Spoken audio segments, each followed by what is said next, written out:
Com mais de 40 anos de experiência e reconhecimento, o Sicopn qualifica pessoas de todas as idades.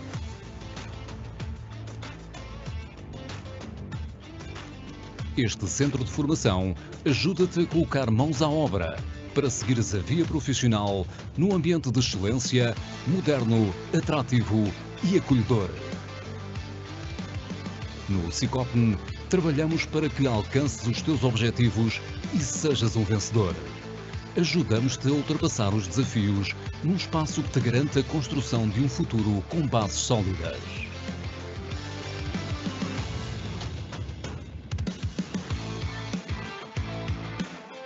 Com os olhos voltados para o futuro e com uma forte aposta na inovação pedagógica, temos a solução para uma formação de sucesso que te ajudará a crescer.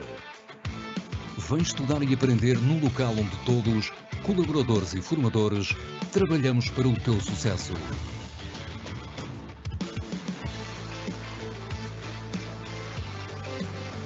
Orientados para as necessidades atuais das empresas, criamos a ponte perfeita para a tua entrada no mercado de trabalho. Estabelecendo parcerias, apoiamos os empresários, os trabalhadores e todos os candidatos às profissões no setor da construção civil e obras públicas. É bom estudar aqui.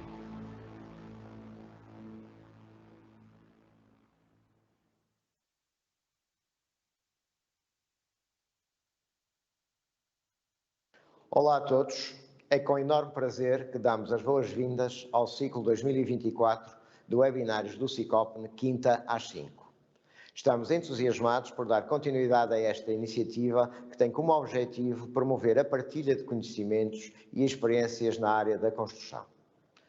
Neste ciclo, iremos abordar uma variedade de temas relevantes e atuais, trazer especialistas e profissionais reconhecidos para partilhar as suas perspectivas e conhecimentos.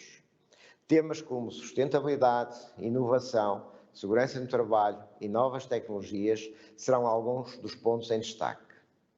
Acreditamos que o conhecimento é uma ferramenta poderosa capaz de impulsionar a evolução e o desenvolvimento na construção. Por isso, convidamos todos os interessados a juntarem-se a nós nesta jornada de aprendizagem e networking. Fiquem atentos ao nosso programa para conhecerem todas as sessões e palestrantes. Estamos empenhados em oferecer um programa diversificado e de elevada qualidade que corresponda às vossas expectativas e necessidades. Juntos, vamos ajudar a impulsionar o setor da construção para um futuro mais sustentável e inovador. Até breve.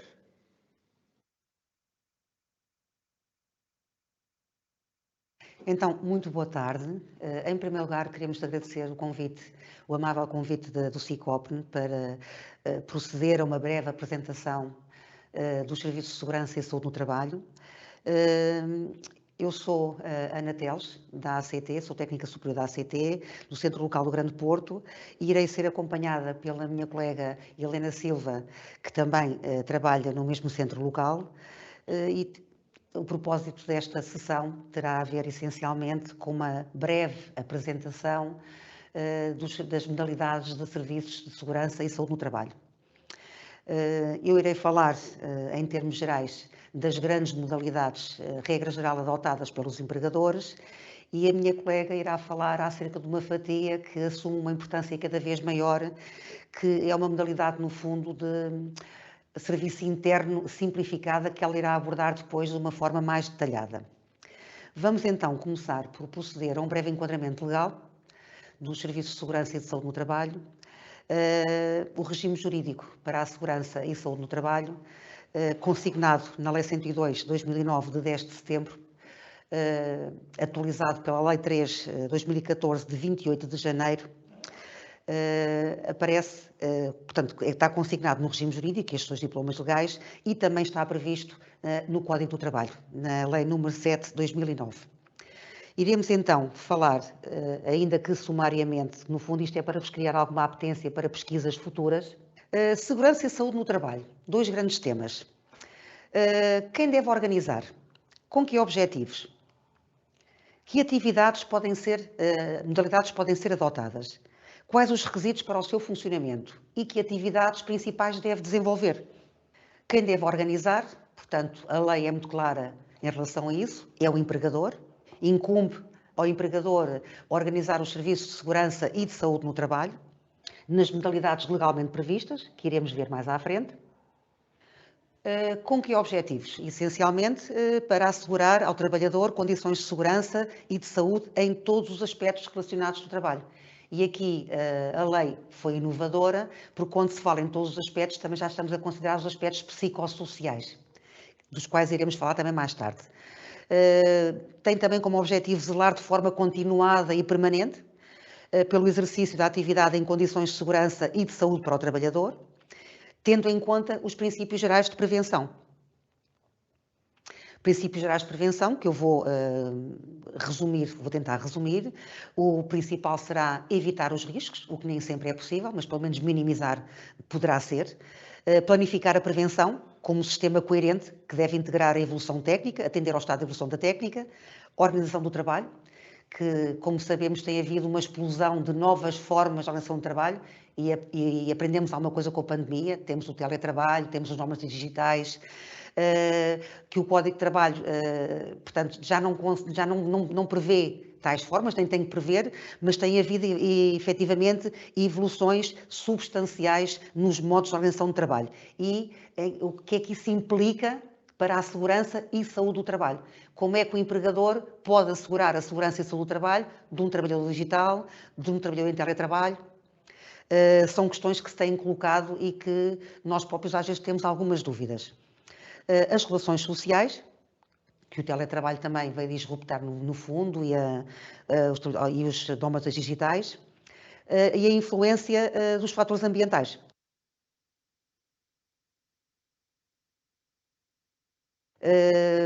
Os princípios gerais de prevenção têm também como um pilar identificar os riscos previsíveis.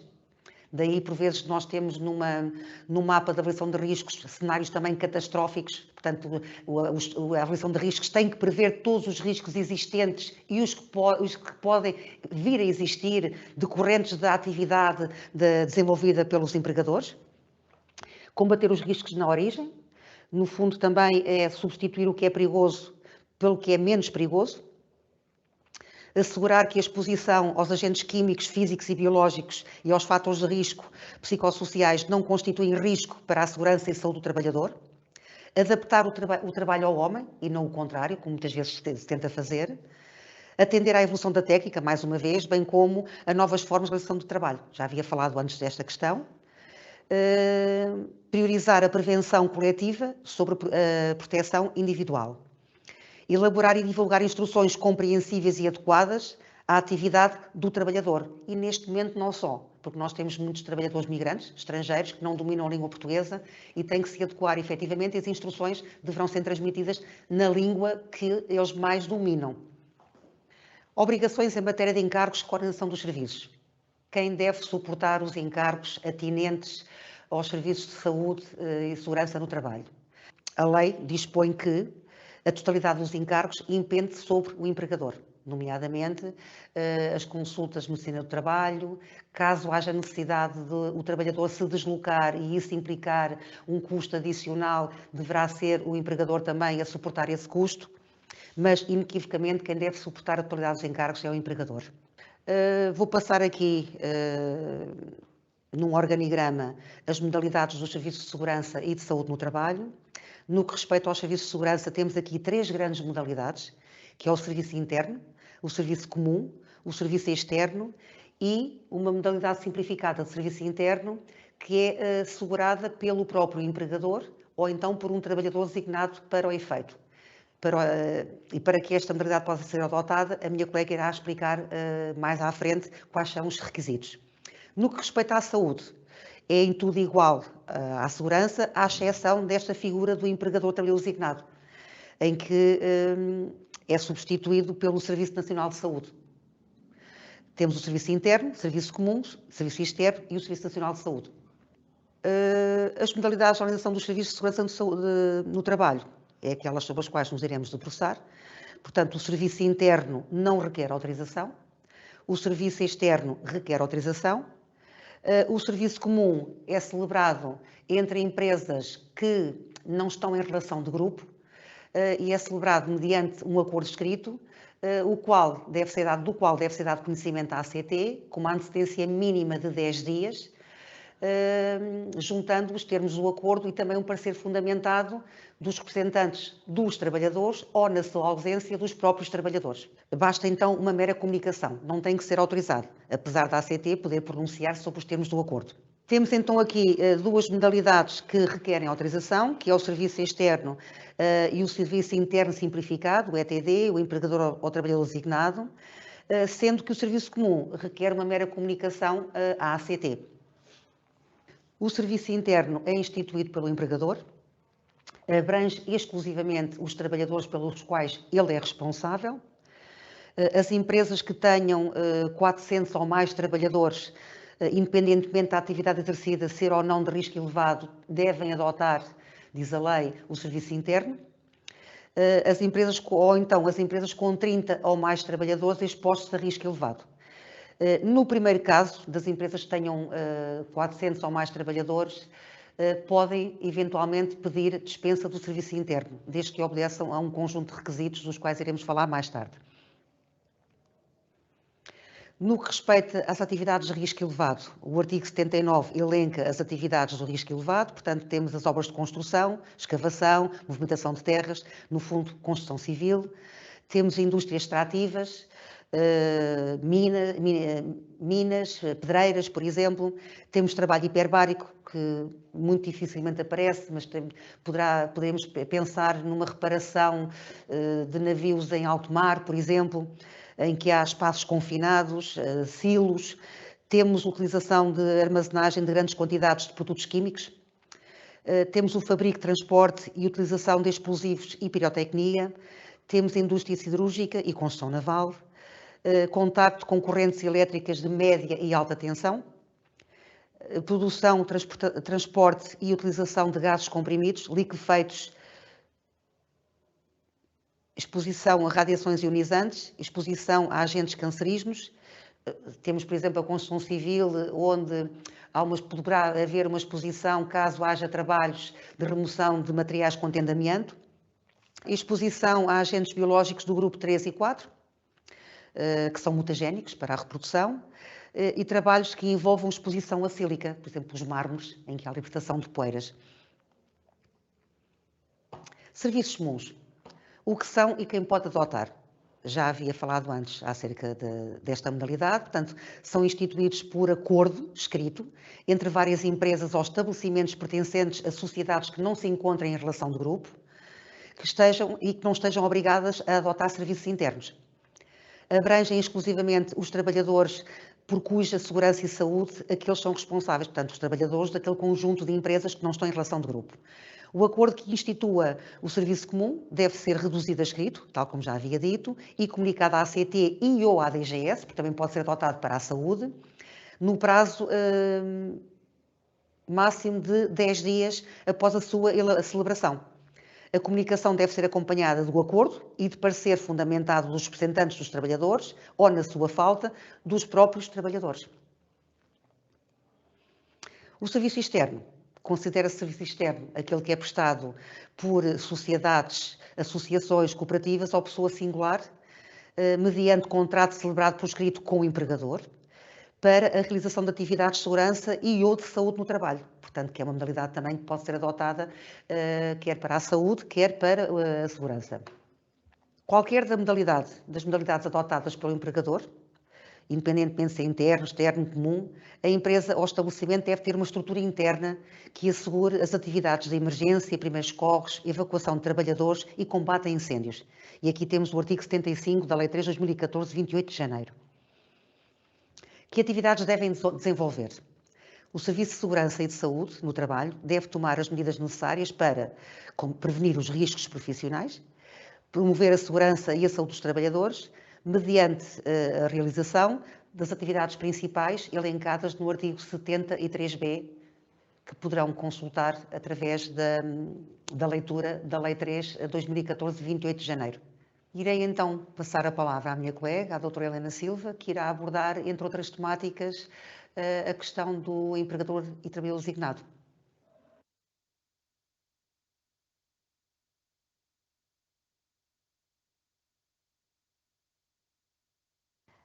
Boa tarde a todos.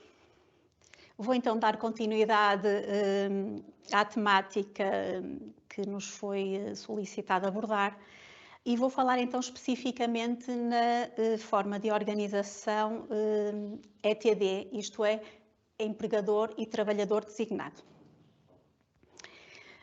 Tal como a minha colega abordou há pouco, portanto, a organização dos serviços de segurança e saúde no trabalho é uma obrigação legal. Mas, pese embora essa obrigação legal, e se repararmos aqui no diapositivo apresentado, isto são dados do Relatório Único Anexo D de 2022, podemos verificar que 35% das entidades empregadoras declararam não ter organizados os seus serviços de segurança e de saúde no trabalho.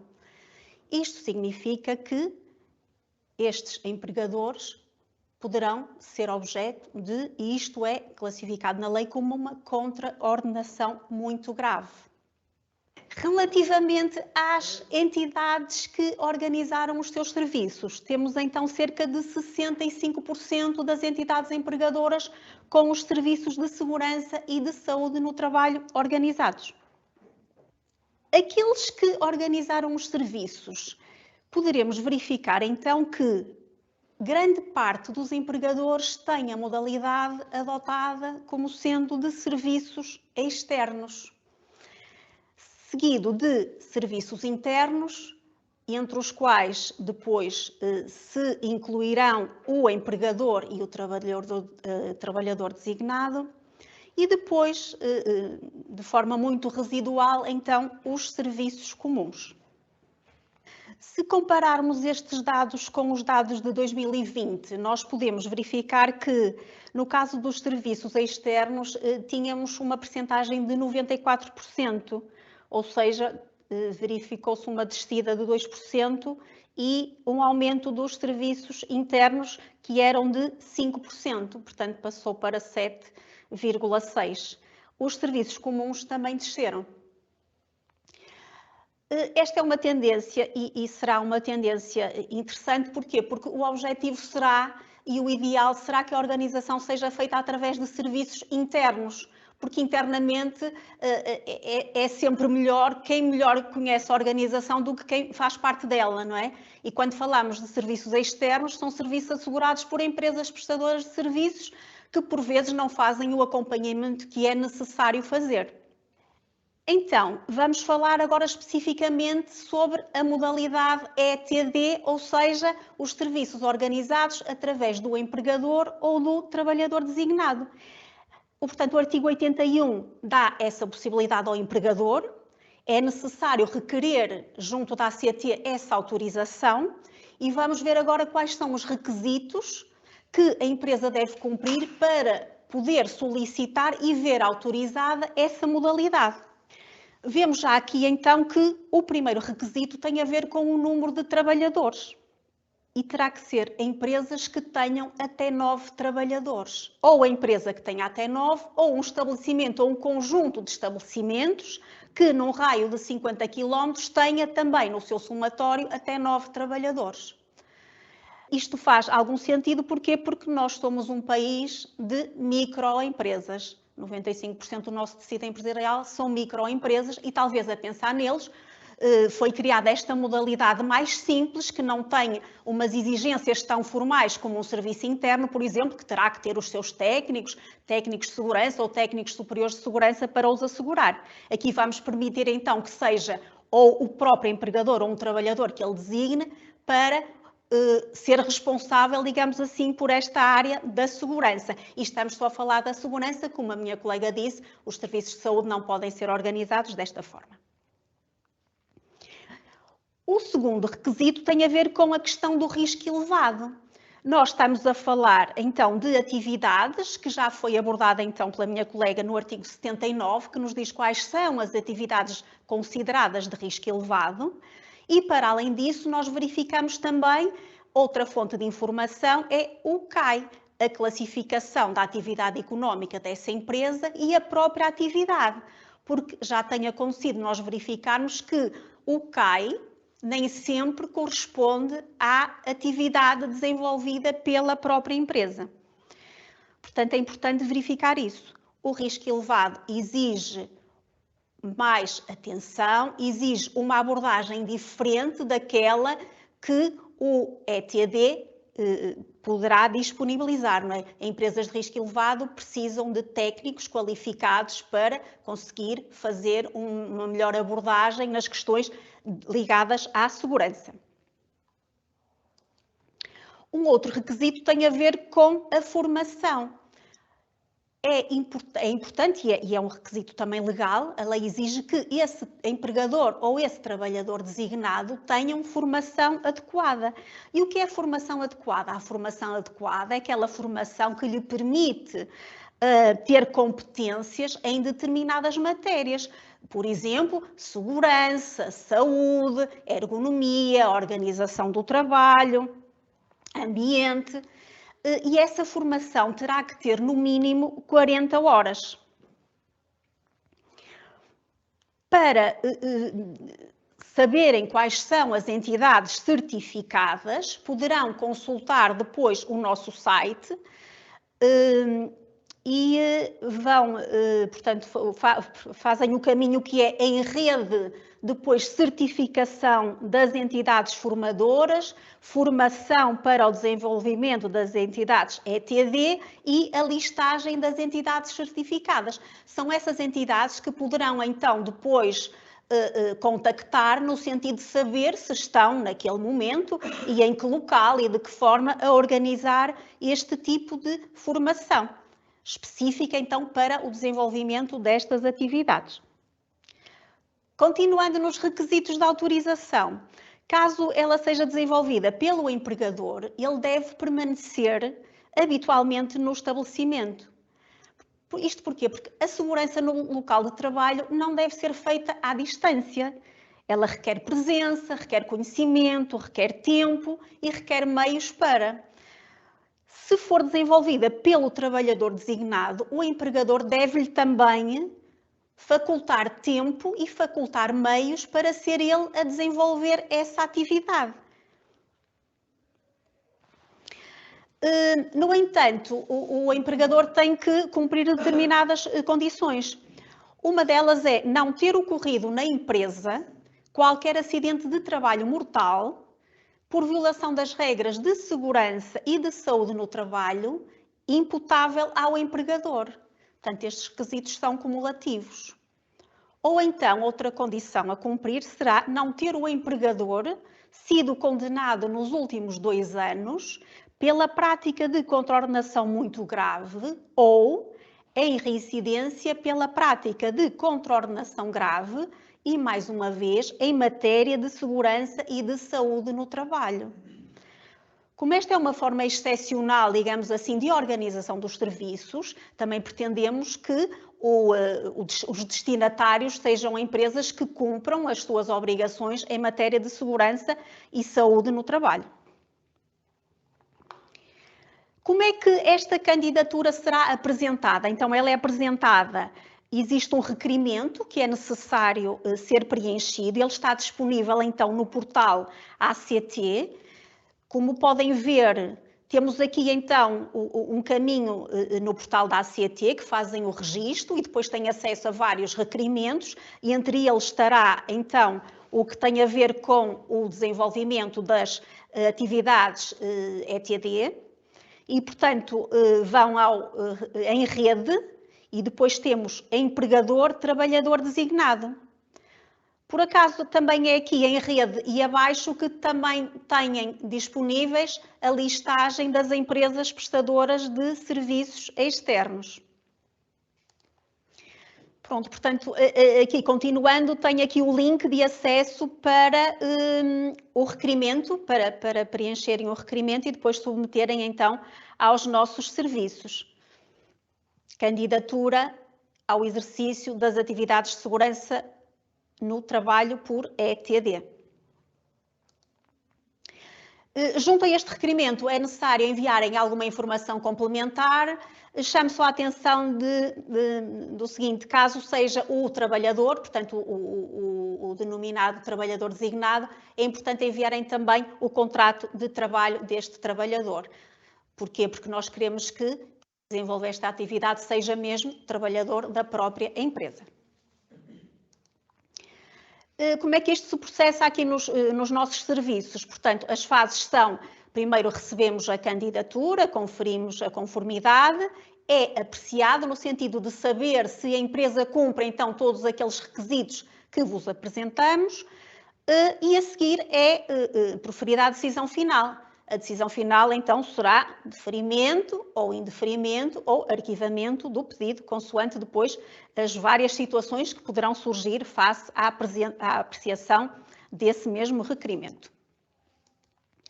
Uma questão importante: se a empresa for autorizada desta modalidade e depois é enviada uma autorização, se ela for autorizada, essa autorização poderá ser revogada caso surjam alguns casos, que são aqueles que vos falei há pouco também, que eram os requisitos que a empresa teria que cumprir, que é se ocorrer algum acidente mortal por violação então das regras de segurança e saúde no trabalho imputável ao empregador, se o empregador tiver sido condenado nos últimos 2 anos pela prática então de contraordenação muito grave ou reincidência em contraordenação grave em matéria de segurança e saúde no trabalho, e também, e esta parte ainda não tinha abordado, que é o empregador, caso surjam alterações supervenientes às características que nos indicou, terá 30 dias para nos comunicar. Imaginemos que a empresa deixou de ter 9 trabalhadores, passou a ter 14 ou 15. Aí já não é enquadrável, já não é elegível para ter os seus serviços autorizados na modalidade ETD. E, portanto, terá que nos comunicar essa alteração superveniente ao processo e deverá, então, no prazo de 90 dias, procurar outra forma de organização dos serviços. A segurança faz-se com recursos, e entre eles os recursos técnicos, que serão a grande mais-valia, e nós temos aqui vários recursos diferentes, e a lei fala em muita gente e em muitas figuras que às vezes geram alguma confusão. Nós temos aqui os serviços, como já foi abordado, os serviços internos e os serviços comuns, e os externos têm que ter técnicos de segurança. Mas a modalidade ETD, como é uma modalidade simplificada, não exige que sejam técnicos, não é? Portanto, por isso é que nós possibilitamos que seja o empregador ou o trabalhador designado. Já temos aqui então mais 2 figuras, que é ou o empregador ou o trabalhador designado. Mas há uma outra figura que gera alguma confusão, que é a figura do representante do empregador. E quem é este representante do empregador? Esta figura surge ligada aos serviços externos e ao serviço comum. Se verificarmos aqui neste quadro, que faz um pouco a distinção entre ambos, portanto, as atividades exercidas pelo empregador ou trabalhador designado é, como eu já disse, uma modalidade de organização dos serviços. E é o exercício das atividades de segurança, depende da autorização e é necessário terem a formação adequada.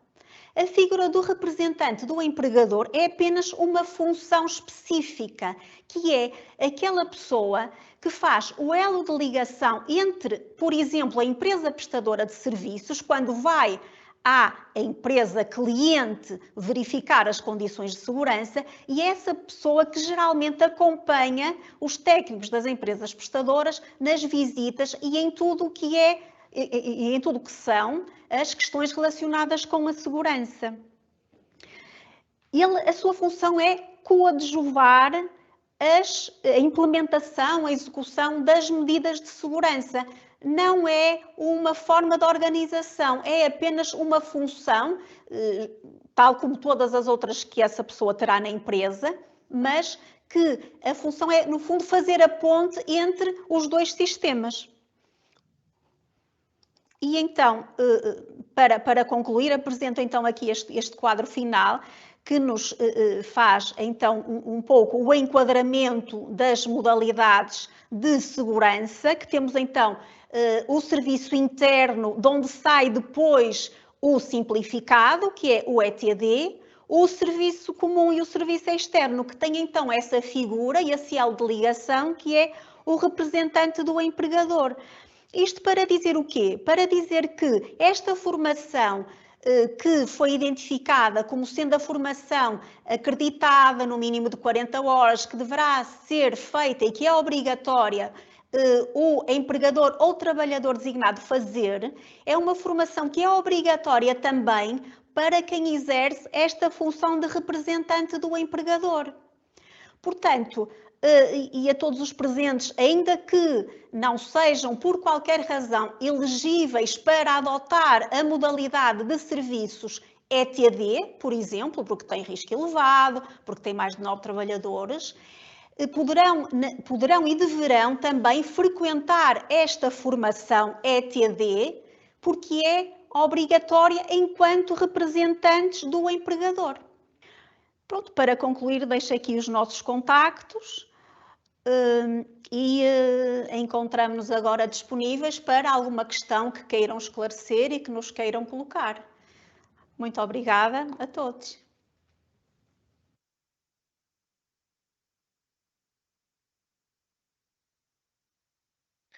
Boa tarde a todos. Muito obrigada.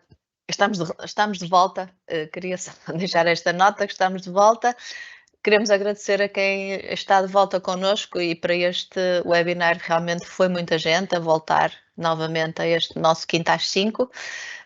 Quero agradecer em primeiro lugar à ACT por mais esta participação, portanto, neste caso nas pessoas da doutora Helena Silva e da doutora Ana Teles, que já fizeram a sua apresentação.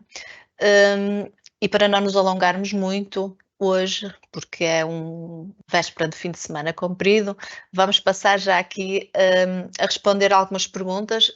Também não são muitas as questões que foram colocadas, mas vamos então colocar aqui uma primeira pergunta. Vocês depois decidirão qual das duas irá responder. E então alguém pergunta, uma empresa de demolições com 3 trabalhadores, portanto, eu creio que ele será subempreiteiro, deverá possuir serviços de segurança e saúde no trabalho e quais? Eu posso responder essa questão. Portanto, estamos aqui a falar em atividade integrada na área da construção civil, risco elevado, que é alineado ao artigo 79, que eu falei na apresentação.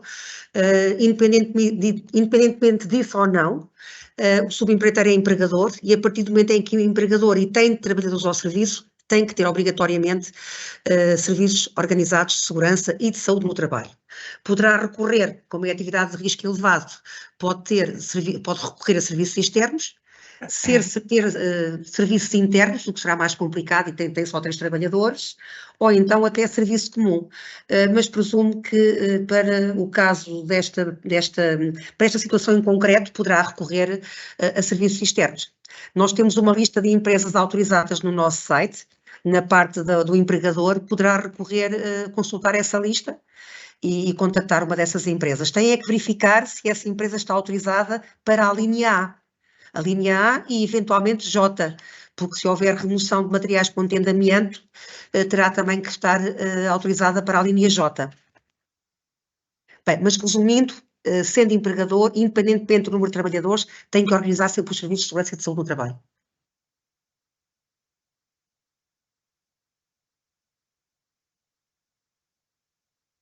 Obrigada. Então, vamos passar aqui a uma nova questão. Uma empresa de serviços de auditoria e consultoria em sistemas de gestão com um só trabalhador, que é também um empregador e é técnico superior de higiene e segurança no trabalho, pode assegurar os serviços? Se sim, necessita de pedir autorização à ACT? Posso responder? Uma patrão nós pode responder esta questão. Portanto, se é empregador e trabalhador em simultâneo e se é técnico de segurança, se tem o CAP atualizado, poderá assegurar o serviço interno da empresa.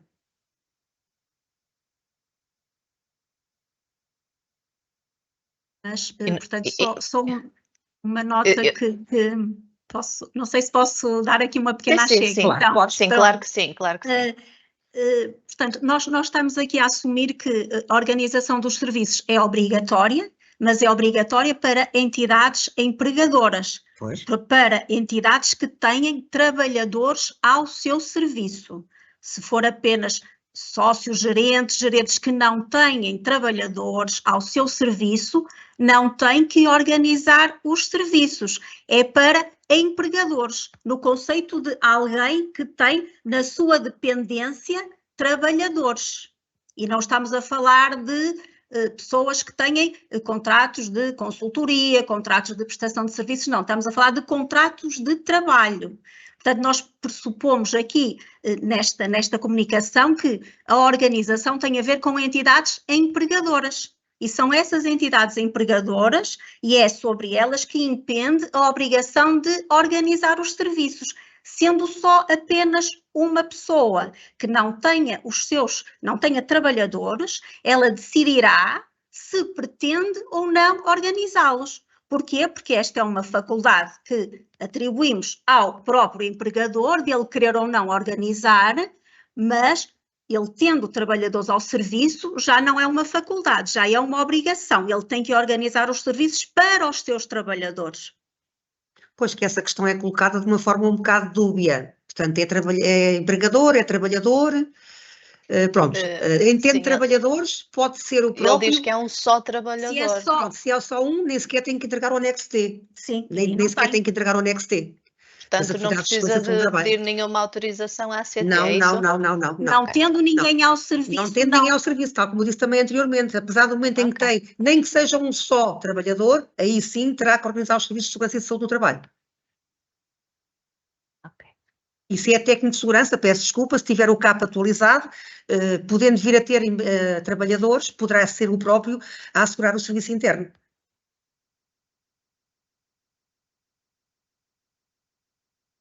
Certo. Então, uma nova questão colocada aqui pelo Luís Antunes diz: estes procedimentos são apenas para o setor privado ou também para o público? Estamos aqui a falar do setor privado, não do setor público. Mas os empregadores, quer públicos, quer privados, têm que organizar os serviços de segurança e saúde do trabalho. Certo, mas nós aqui, a nossa comunicação tem a ver com os serviços privados, com a organização dos serviços a nível privado. No setor privado. Ok. Mas o público também tem a obrigação. Sim. No caso da ACT, por exemplo, nós temos um serviço interno de segurança. Eu tenho aqui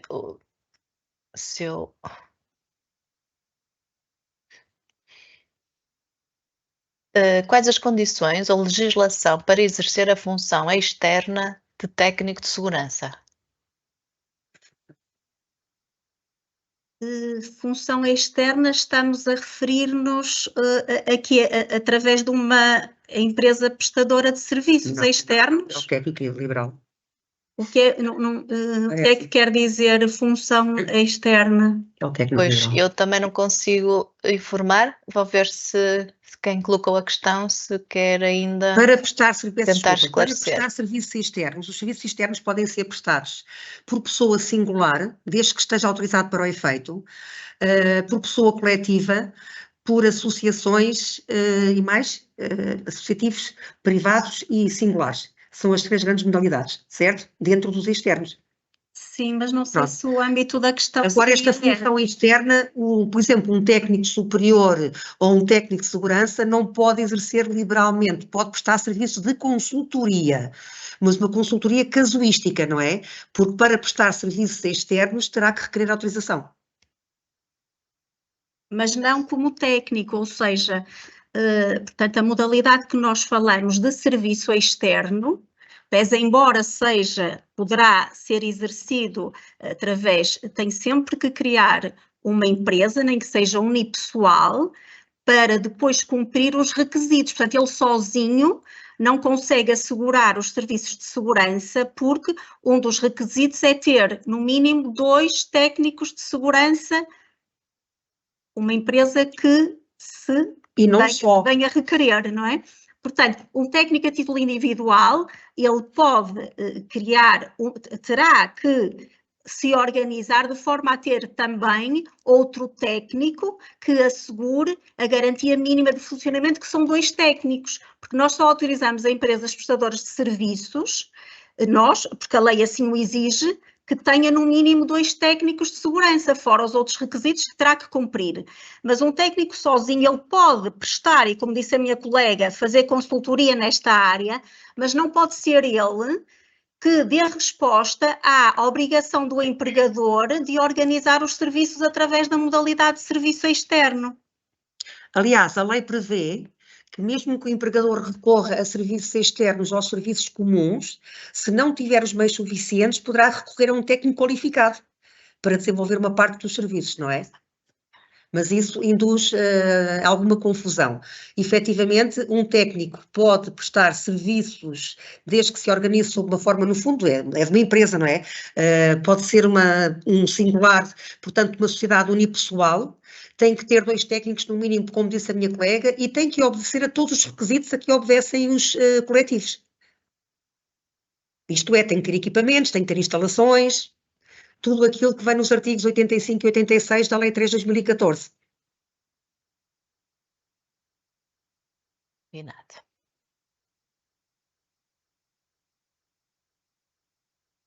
Eu creio que, como deixaram os vossos contactos depois no final da apresentação, se alguém ainda ficar com alguma dúvida, depois pode fazê-lo diretamente enviando esse pedido de esclarecimento. Creio eu que isso poderá acontecer.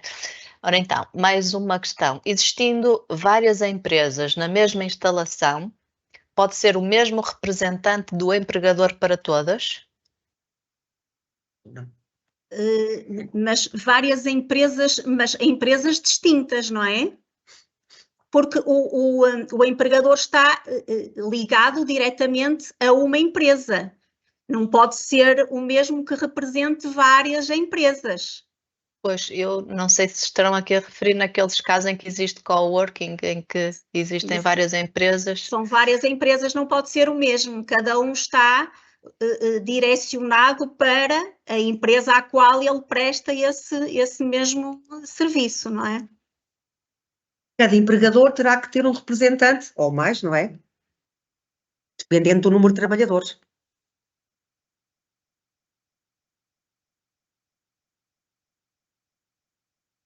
Então, uma nova questão. Uma empresa enquadrada na área da construção civil, cujos únicos trabalhadores são ao mesmo tempo patrões da empresa, tem de ter os serviços organizados? Acho que já se respondeu.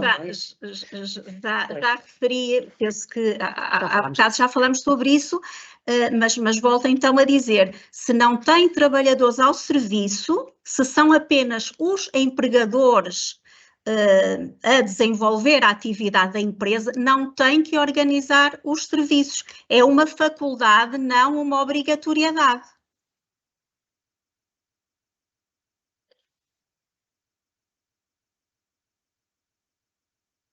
Então, mais uma questão. O que é que um trabalhador pode fazer? O que é que um trabalhador pode fazer para denunciar que é vítima de assédio moral? Não será que os riscos psicossociais são pouco inspecionados ou de difícil inspeção? Os riscos psicossociais são difíceis de averiguar, de apurar, como é óbvio. De qualquer maneira, nós no nosso site temos lá formulários para denúncia e há um direcionado só para riscos psicossociais. E há orientações no nosso serviço que até têm prioridade no que respeita à intervenção inspectiva. Mas há um formulário próprio mesmo para denunciar casos de assédio moral. Agora, efetivamente, os factos são difíceis de apurar, porque a única prova, a regra geral, é a prova testemunhal, não é? Claro. Então, mais uma questão. O trabalhador designado pela entidade empregadora pode acumular com a função de representante dos trabalhadores? A formação de 40 horas é anual, certo? A formação de 40 horas é única, não é anual. Portanto, quem frequenta esta formação, que lhe permite organizar os serviços através da modalidade ETD, é única. Não tem que, anualmente, não é como os títulos profissionais dos técnicos de segurança, que depois, a cada 5 anos, tem que manter sempre o seu título atualizado.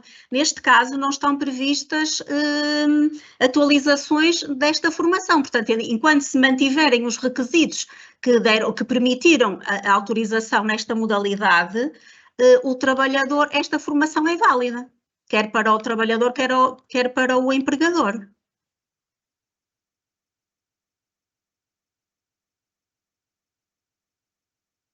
Mas eu creio que aqui a questão era se o trabalhador designado pela entidade empregadora pode acumular com a função de representante dos trabalhadores.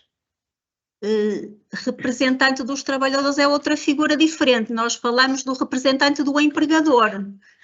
Os representantes dos trabalhadores é outra figura que para grandes empresas e é necessário proceder. Eu penso que não é isso que a questão, penso que não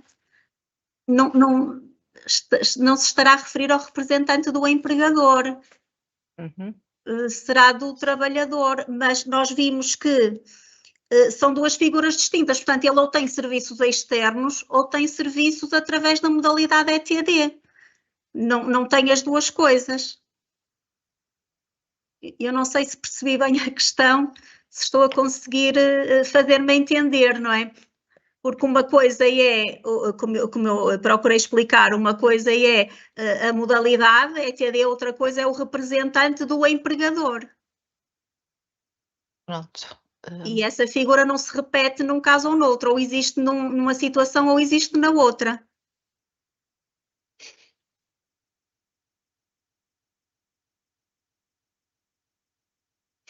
Ok. Apesar de já termos fechado as questões, lá está. Têm sempre outra forma de questionar diretamente se acharem que precisam ainda aqui de alguma informação adicional.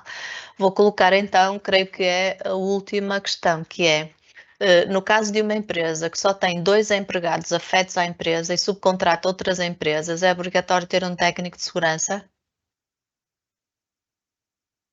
Não tem que ter um técnico de segurança, tem que ter alguma figura que dê resposta à obrigação legal em matéria de organização dos serviços, mas não tem que ter um técnico de segurança, porque só tem 2, portanto nem sequer se enquadra nos 30 trabalhadores para os serviços internos, tem é que ter, e é uma das formas através das quais pode organizar os serviços, será através desta figura, do empregador ou do trabalhador designado, ou então através de um serviço externo. Se não for risco elevado, estamos a falar da construção.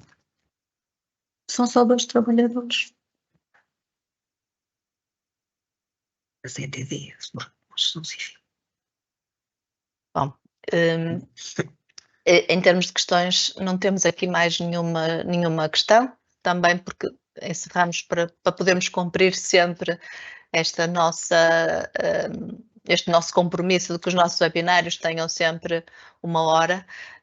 Haveria se calhar muito ainda aqui a colocar, mas temos mesmo que cumprir assim desta forma. Portanto, tendo os vossos contactos, as pessoas poderão sempre fazer o envio do e-mail e tentar e esperar que realmente tenham acesso a essa informação.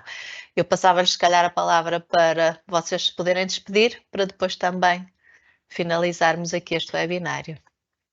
Pronto, então, mais uma vez eu queria agradecer o convite que o SICOP nos endereçou, foi um gosto partilhar aqui alguma da informação, claro que muita coisa ficou por dizer, mas estas questões da segurança são mesmo assim, todos os dias vamos trabalhando e surgem novas questões que nós próprias também temos que nos debruçar sobre elas.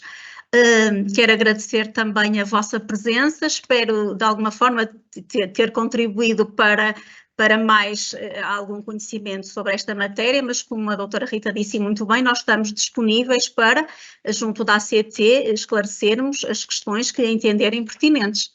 Passo a palavra então só à minha colega e um bom fim de semana da minha parte. Resta-me também agradecer a vossa amabilidade e a vossa disponibilidade para estarem presentes nesta iniciativa.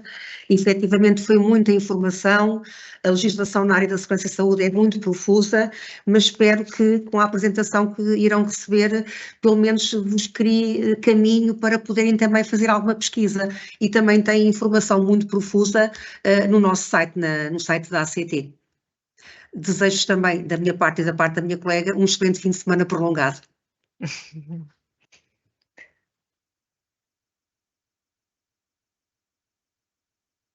Bom, muito obrigada. Eu aqui em nome do Sicop também agradeço mais uma vez à ACT e a ambas pela vossa participação e pelo passar de todo este conhecimento. Vou só deixar aqui a indicação que o nosso próximo webinário será no dia 21 de novembro e vamos falar sobre os critérios para a aplicação em obra de RCD de acordo com as especificações do LNEC. Portanto, aqui um tema um bocadinho mais técnico da construção civil. A nossa oradora vai ser a engenheira Joana, daqui do nosso laboratório. Resta-me então agradecer mais uma vez a todos pela presença e pelo interesse que têm sempre demonstrado pelos nossos webinários e esperar por vocês de novo no dia 21 de novembro.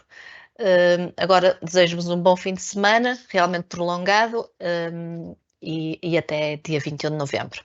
Estaremos cá de novo. Boa tarde.